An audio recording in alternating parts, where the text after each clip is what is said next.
Electrical ও electronics পণ্যের design, chip fabrication, assembling, testing ও প্যাকেজিং সংক্রান্ত সেমিকন্ডাক্টর খাতে বাংলাদেশ শুধু ডিজাইন করে বার্ষিক $50 লাখ আয় করেছে। বিপুল সম্ভাবনাময় খাত থেকে বাংলাদেশের আয় বাড়াতে প্রয়োজন সরকারি বেসরকারি বিনিয়োগ, সরকারের নীতি সহায়তা ও দক্ষ মানব সম্পদ।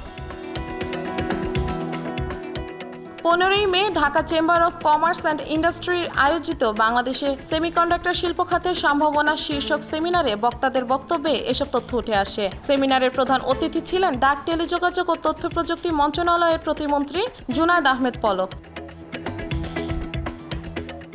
তিনি বলেন, স্মার্ট অ্যাপের জন্য যেভাবে বাজেটে 100 কোটি টাকা রাখা হয়েছিল, ঠিক একইভাবে সেমিকন্ডাক্টর শিল্পে 500 বা 100 মিলিয়ন ডলার বাজেট বরাদ্দ রাখার জন্য প্রধানমন্ত্রী শেখ হাসিনাকে অনুরোধ করা হবে। সেমিনারে বক্তারা বলেন, সেমিকন্ডাক্টর নিয়ে বিশ্বে অঘোষিত লড়াই চলছে। এর বর্তমান বিশ্ববাজার $673.1 বিলিয়ন। 2032 সালে যা $1307.7 বিলিয়ন পৌঁছাবে। 2024 সালে এর বিশ্ববাজার $673.1 বিলিয়ন মার্কিন ডলার।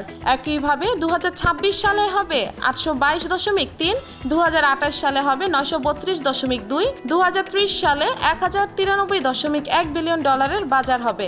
এটি অত্যন্ত শ্রমঘন শিল্প খাত। বিশ্বের মধ্যে 81% এশিয়া মহাদেশের বিভিন্ন দেশে উৎপন্ন হচ্ছে, যার মধ্যে অন্যতম তাইওয়ান, দক্ষিণ কোরিয়া, সিঙ্গাপুর, মালয়েশিয়া, ভিয়েতনাম, চীন, জাপান ও ভারত। দেশে বর্তমানে 4টি প্রতিষ্ঠান সেমিকন্ডাক্টিং খাতে বেশ ভালো করছে। তবে এই খাতে যথাযথ বিকাশে চিপ ম্যানুফ্যাকচারিং, অ্যাসেম্বলিং ও প্যাকেজিং এর উপর আরো বেশি গুরুত্ব দিতে হবে। সামনের দিনগুলিতে প্রযুক্তি খাতের সব স্তরে ন্যানো চিপের বহুমুখী ব্যবহার বাড়বে।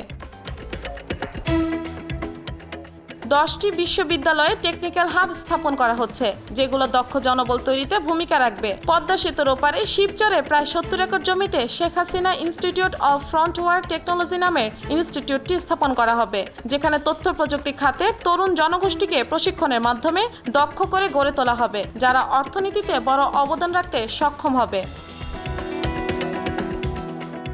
প্রতিমন্ত্রী আরও বলেন, গত 15 বছরে দেশে টেকনোলজি বেসড ইকোসিস্টেমস তৈরি হয়েছে। এই ফাউন্ডেশনের উপর ভিত্তি করে আগামী 17 বছরে $50 বিলিয়ন রপ্তানি করার যে টার্গেট, সেখানে দেশের মেধাবী প্রকৌশলীরা কাজ করলে দেশে উৎপাদিত মেড ইন বাংলাদেশ চিপ রপ্তানি করে $10 বিলিয়ন সেমিকন্ডাক্টর শিল্প থেকে রপ্তানি করা সম্ভব।